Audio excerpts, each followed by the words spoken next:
Working directly with chase teams is lab meteorologist Don Burgess. All of the elements must come together for our knowledge to increase at the rate we wish it. We at the Doppler need to know what the chase teams see in the clouds to give us reference to those measurements we make in the wind field. So we've learned to work very closely together to learn the most we can about the storm. And to do that, the chasers have only a short season, from April to June, when tornadoes erupt along a notorious strip of land known as Tornado Alley, stretching from Texas up to Iowa and Indiana. They look for storms along two weather boundaries. As spring turns to summer, thunderstorms commonly occur as warm, moist air rushes up from the Gulf of Mexico and collides with a front of cool, dry air from Canada. The second volatile boundary is what scientists call the dry line. It forms as dry air spills onto the plains from the Rockies, butting up against and flowing over moist air from the Gulf. The dry line is a natural laboratory for studying thunderstorms. It's very dry and warm to the west of the dry line, and usually the air clears out just to the east of the dry line. So one can go to the dry line, see a thunderstorm, and get in the exact position that you want to be relative to the storm. So the dry line is where the chasers focus their attention. They look for potential instability, a contrast between moist air near the ground and dry air above it. As the day wears on, the sun heats the moist air, which starts to rise, condensing and forming clouds. But it's kept down by a layer of warm, dry air above, which forms a cap. Along the dry line, colliding air masses often push the clouds through the cap, and storms explode into the upper atmosphere. In severe thunderstorms, rising moist air can reach speeds of 100 miles per hour and heights of 60,000 feet. As the updraft weakens near the top, cloud material settles into the upper level winds and spreads out into an anvil. Strong and sustained thunderstorms, known as supercells, are sometimes 20 miles wide at the base, the anvil covering half a state.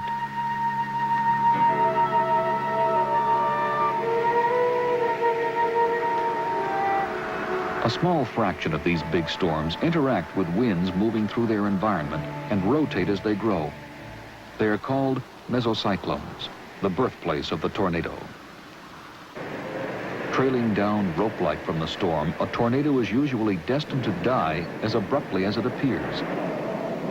The strongest can be a mile wide and stay on the ground for over an hour.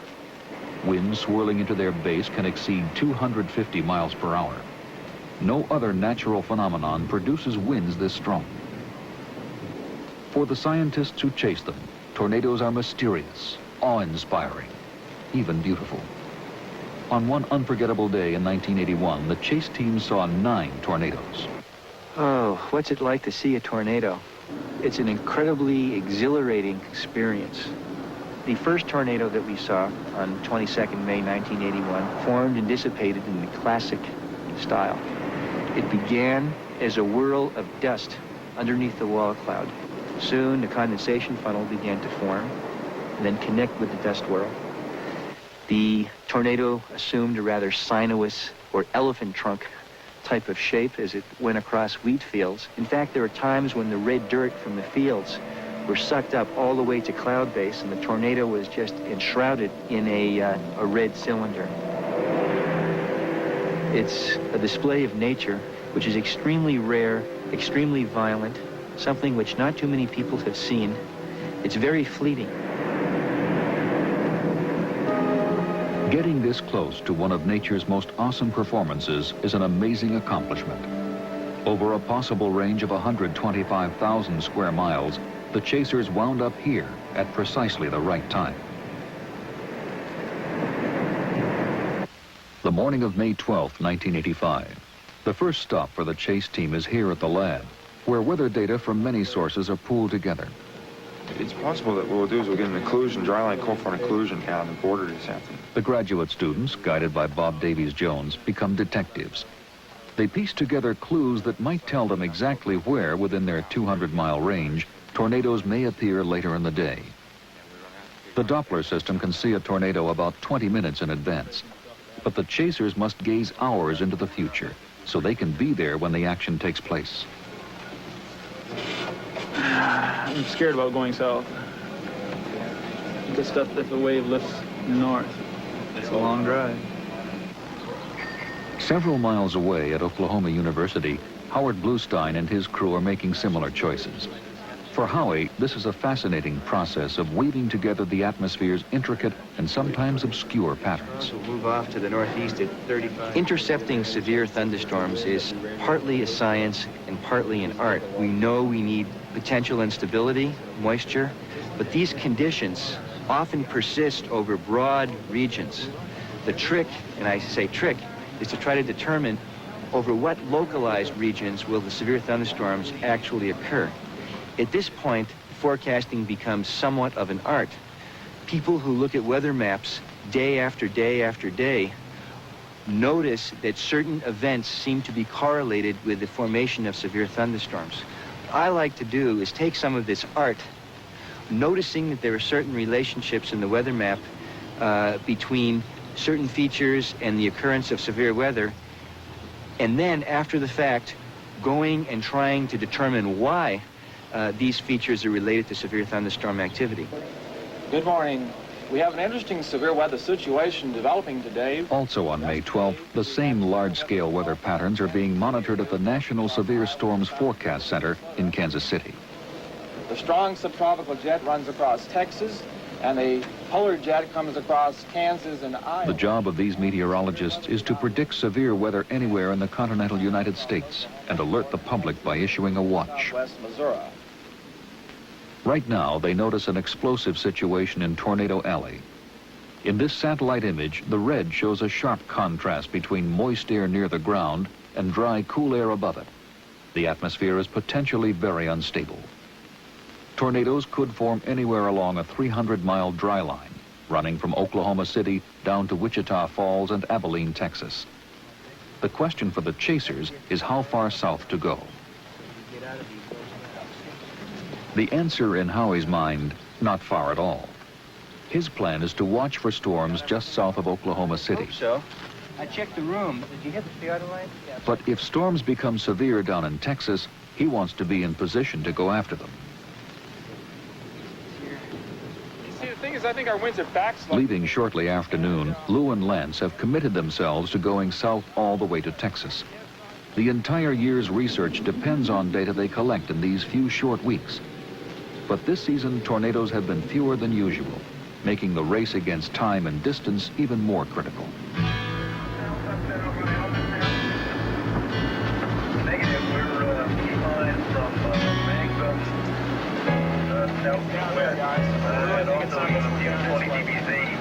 Conditions change so quickly that teams need to stay in contact with the lab. Within 50 miles of Norman, they communicate by radio. But once out of range, they're forced to pull off the road and just use the phone. I'm a little bit worried about something happening right back just south of Norman. We're seeing a little towering queue and small CBs building up under the anvil from the Wichita Falls storm. But the echo development is still weak. I don't think that's anything that would commend that you turn back and head back into Oklahoma. I think you should still head southwest toward the Wichita Falls storm. Okay, I think that this activity here appears to be going downhill. And if anything does come up from southwest of Wichita Falls, we'll have plenty of time to get it. Okay, Howie, well, good luck. Thanks, bye-bye. What are we doing? We're going to go west. It's still not exactly clear what's happening. Thunderstorms are breaking out southwest of Wichita Falls, and the Weather Service is considering putting out a watch. When Howie learns that storms have started to go up in Texas, he decides to move a little further south. The situation in Oklahoma doesn't look promising. Still, his instinct tells him, stay close to home. Yeah, go west on 29 to Marlow, and then we can drop south to Duncan, and we can be in good position for any storms that are popping up down here. But I still don't have that much faith in it. How far southwest of Wichita Falls is it? Archer City. That's not very It's off the map here, but it's about 30 miles from Wichita Falls, something like that. It's where the last picture show was filmed.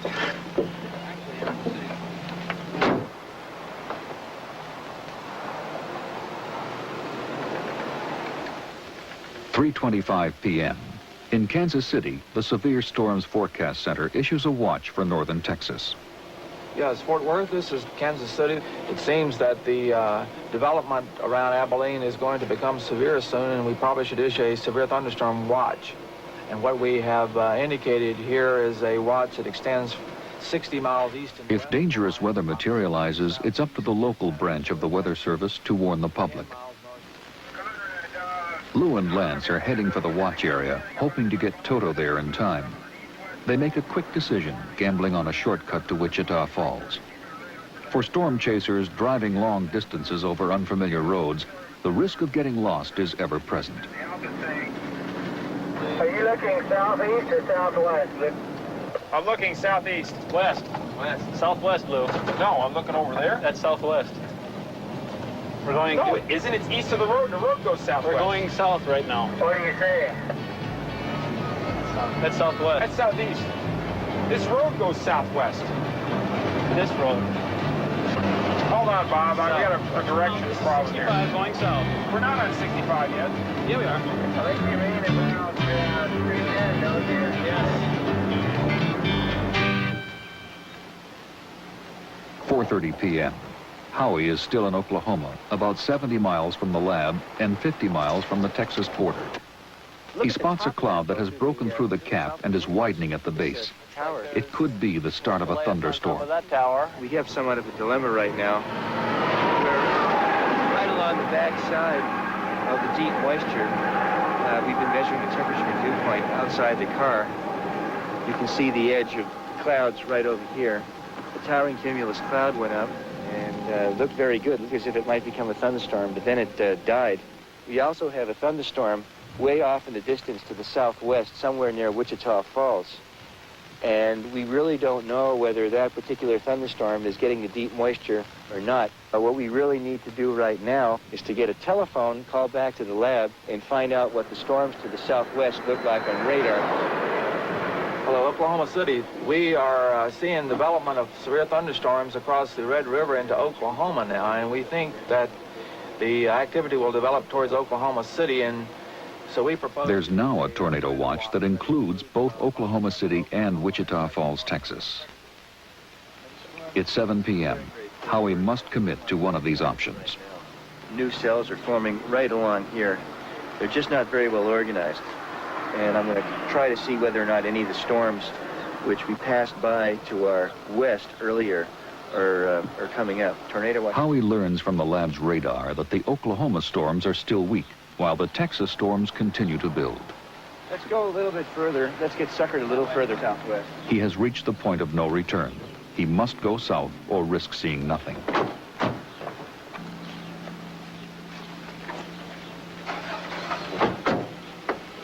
Intersection, Route 70. The Toto team crosses into Texas and gets set for intercept.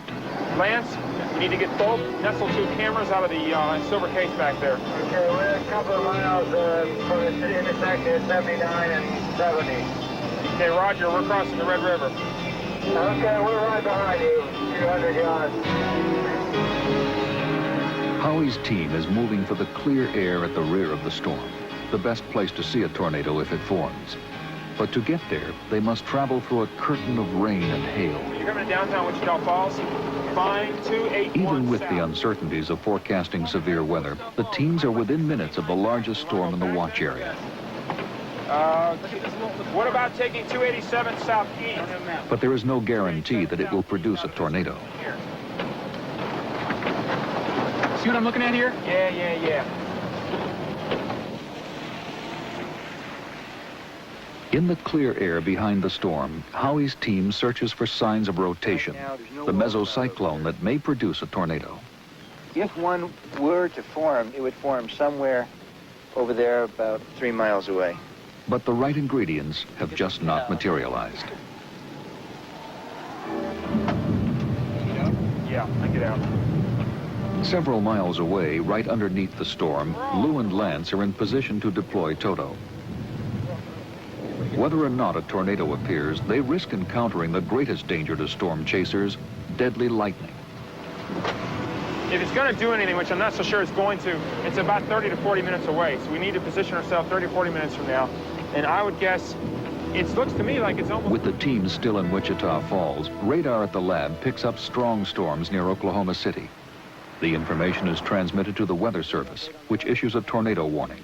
Radio and TV stations alert the public. Southeastern and eastern sections of Oklahoma County, also hail. Goodness gracious, would you look at that? You're looking live from our tower camera. Between 8 and 9 p.m., 3 tornadoes were sighted. One tore through a trailer park, but no one was killed. For the chasers, the day has been a frustrating one, but not unusual considering they only see 4 or 5 tornadoes in an average season. It's very difficult to observe severe thunderstorms. So you need to go out for many years and make many observations and look at the various types of phenomena which can actually occur in nature. So it requires an incredible amount of hard work, perseverance, and it does get very frustrating. As the chase teams face a long drive home, their real work is just beginning. Back at the lab, they'll study the conditions that produce tornadoes in Oklahoma, but fail to in Texas. We think we understand and we predict pretty well the large-scale weather, the movement of large weather systems across our country. And we understand some of the mesoscale weather, a smaller scale, the size of the watches that we issue for tornadoes, maybe part of the state of Oklahoma. We know severe storms will be in western Oklahoma today. We're able to predict that in advance, but it's very hard for us to predict where a tornado will be exactly, which square mile of ground it might affect later today. That micro-scale information, we're going to have to learn more and do a lot of development, increase our skill as scientists to understand those details. As the scientists move closer to their goal of predicting severe weather on the local scale, real-world forecasters still face a monumental problem. The Weather Service is set up not to see the details, but to monitor the enormous volume of atmosphere across our country's landscape. The weather stations they rely on are simply too far apart. At the Severe Storms Forecast Center, satellite data and new computer systems are helping to fill the gaps. And the accuracy of tornado watches, the first step in alerting the public, has improved. But there's still a long way to go.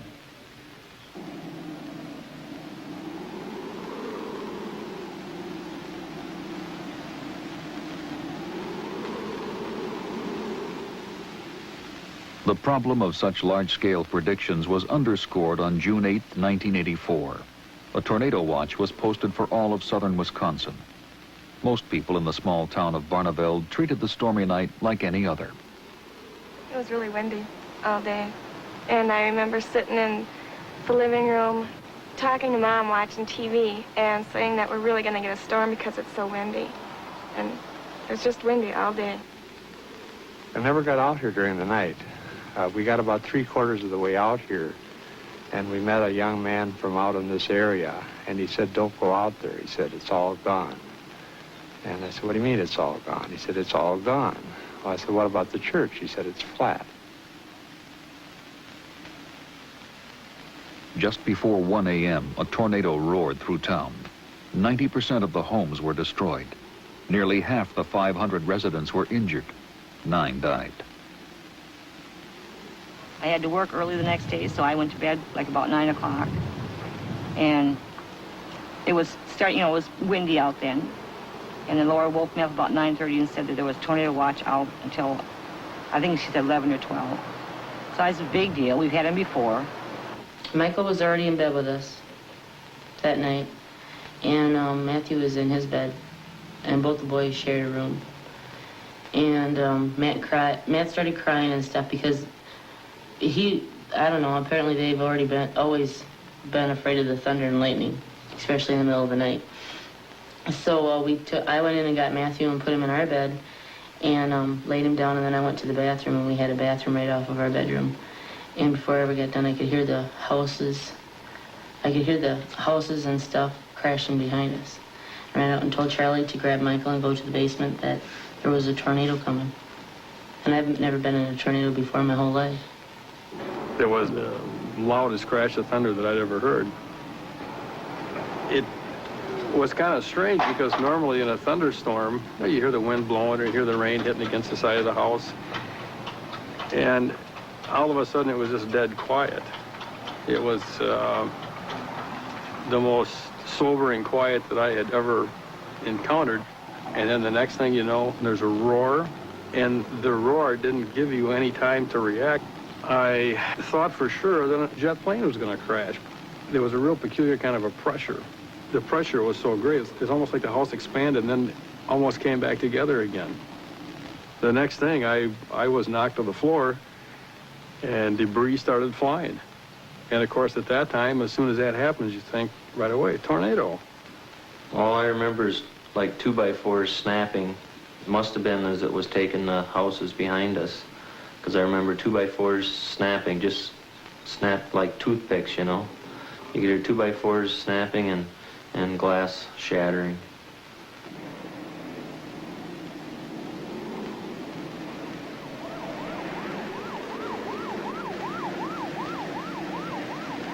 All I remember is running down, just running for my life is all I could do, and I couldn't, you know, I knew she wasn't right behind me with Matthew, and I didn't think I could turn back because I had Michael with me and to go find him or we'd all be up there, you know.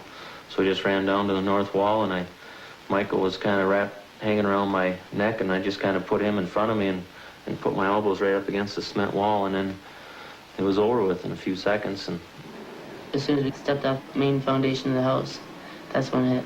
That's when the door hit. That's how Matthew got killed. A bolt off the doorknob went to the back of his skull, right next to his brainstem, and killed him instantly. How I knew that he was very seriously injured and stuff was, I was leaning forward, and as soon as it was done, I leaned backwards. He kicked my legs out from underneath me and rolled on my back, and that's when he gasped for air. When I heard my wife screaming, I made my way over to her by exiting off the back of the foundation. And her comments to me were, I don't have any clothes to wear. And why it struck me immediately as a tornado, I don't know, because I'd never been in one before. But I simply told her, I said, Barb, there's been a tornado and we've got to get over to the fire station. I got her off the foundation, and we started heading toward the fire station, and of course we had no shoes. And as the lightning once again lit the sky and guided my way, I looked at the fire station. I just thought, my God, the fire station's gone. After the house was gone, I set Michael up over the cement, and we walked around and got Susan and Matt. We never, you know, all I said to her is, we got to get out of here. We don't know if it's coming again or what. We got to get to shelter. So we just picked them up and we started walking down the street. We had no clothes on, to speak of, but underwear. I could see Charlie and Sue, and they had Matt and Mikey with them, and Charlie had Matt, and he said, take Matty, he's really hurt bad.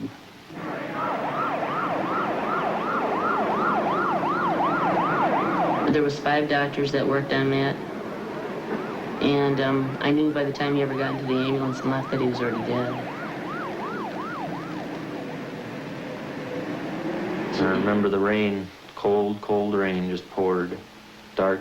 It was so dark you couldn't see your hand in front of your face, except for when the lightning would flash. And then you could look down and you could see every house was gone.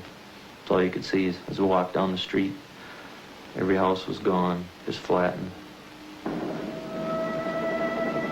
The Barneveld tornado was a quarter-mile wide, its winds swirling at an estimated 250 miles per hour. Some died as their homes collapsed on them. Others, like 2-year-old Matthew Ashelman, from flying debris. When a tornado this size hits a town, it becomes a churning mass of flying wreckage. This test footage shows just what debris can do.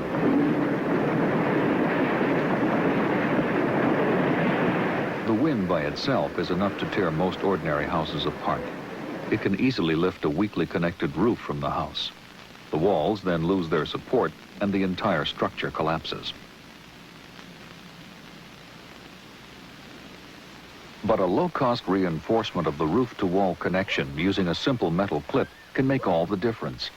It's commonly done in hurricane regions, but because of the tornado's erratic nature, rarely anyplace else, even Tornado Alley. To better understand how debris acts in tornadic winds, engineers at Texas Tech University have recreated the tornado's destructive power in the lab. With a unique kind of gun, they will fire this 2x4 at 115 miles per hour, the speed it might be hurled in the strongest tornado. Their target, various kinds of walls, Is the chamber clear? even sturdy brick ones. 3, 2, 1. They've learned that no economically built wall remains intact. Based on these tests, they designed an impact-resistant shelter that can be built into a closet. But the battle against the tornado involves not only protection. All right, Dale, that's a tornado drill. Open the door, please. Everybody stand up. Public education becomes increasingly important as scientists move toward a better understanding of tornadoes and more accurate predictions. Throughout Tornado Alley, students are taught to move downward, away from glass, and no matter what, to stay indoors. Go to a basement, a closet, even a bathroom where plumbing strengthens the walls. Hit the wall. The value of public awareness was made clear in April 1979 when a mile-wide tornado struck Wichita Falls, Texas. Some 6,000 homes and apartments were destroyed. Yet among the many thousands who found shelter in their homes, only 5 died. Tragically, 26 died in their cars, many of them fleeing the storm.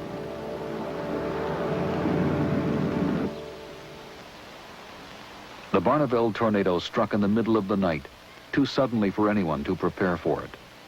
But the very fact that people were in their homes may have prevented an even larger toll of death and injury.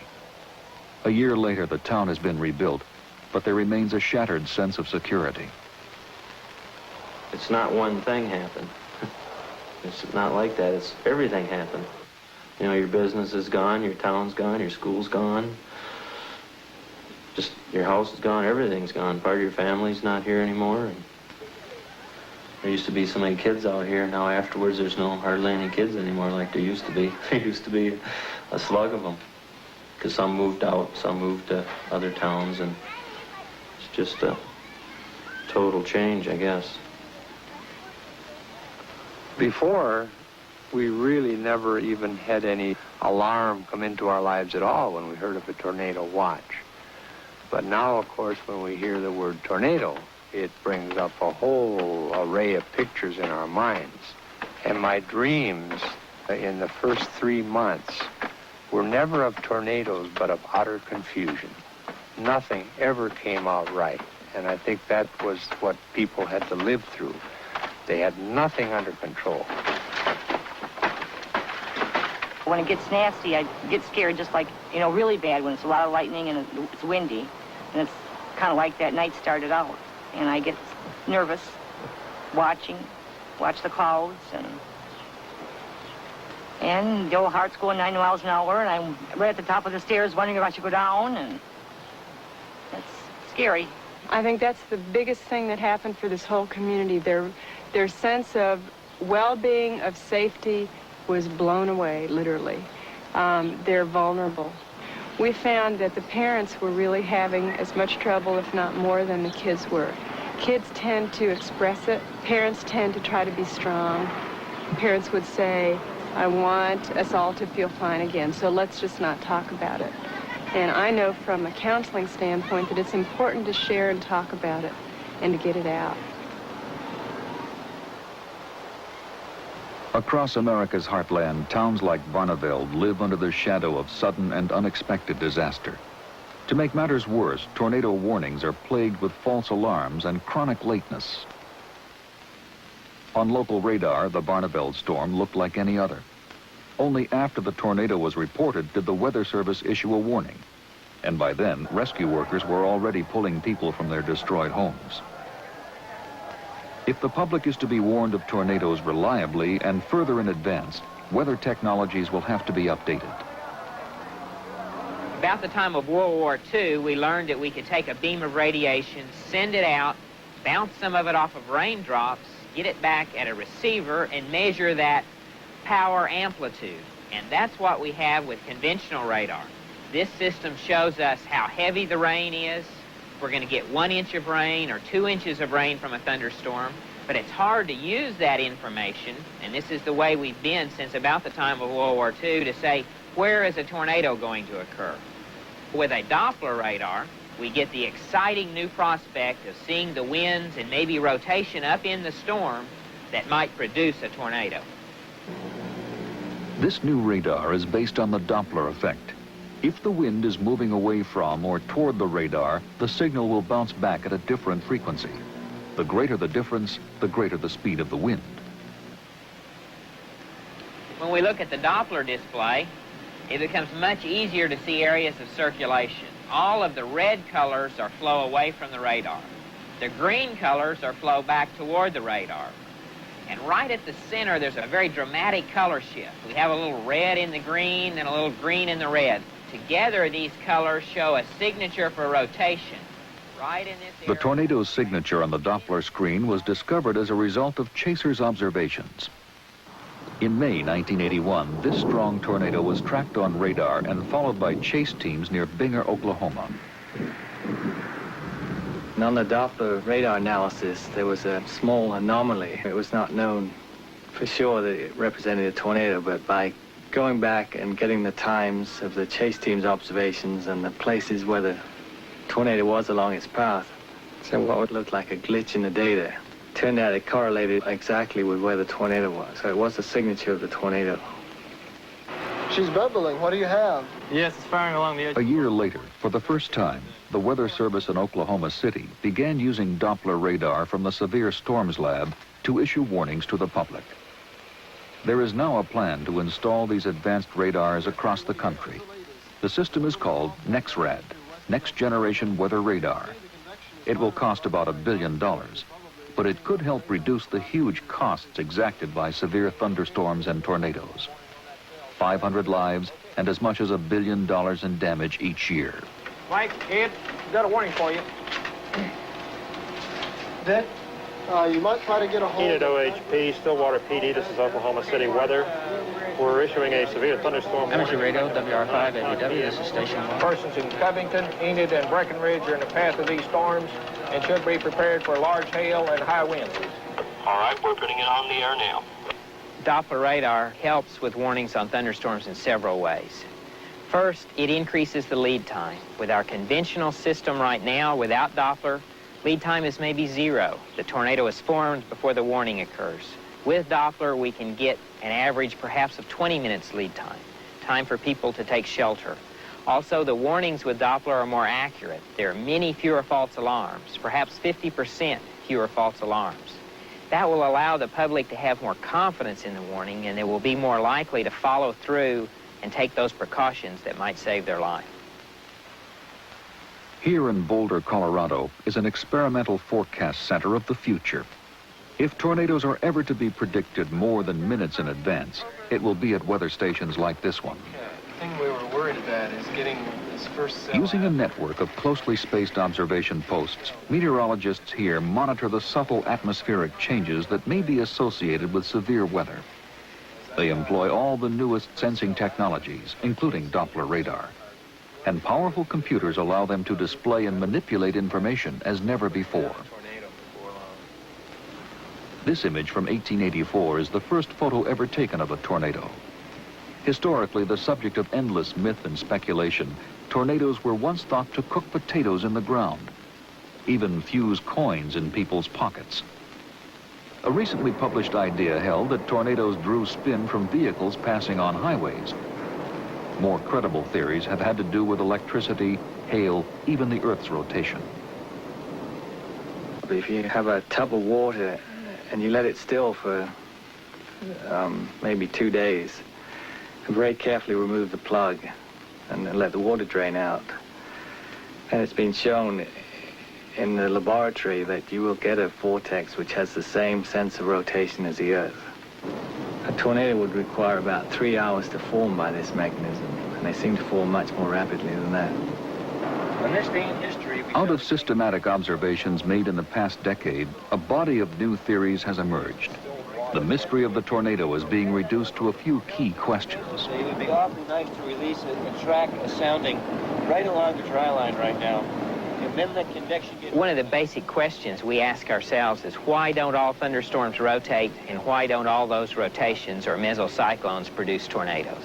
We need the right ingredients in terms of moisture, buoyancy and the wind forces together to make rotation. And then there is a very, very delicate balance to get that rotation to spin up into a tornado. We find that the environment, the near environment of the storm, makes all the difference in the world. Scientists now understand that thunderstorms gain rotation. Describing how these winds are organized is one of Howard Bluestein's goals in a unique set of experiments along the dry line. What's the temperature? Temperature looks to be about 33. Let it go. Okay. His team releases a weather balloon. While it radios back information to a small computer, chasers track it to determine wind profiles.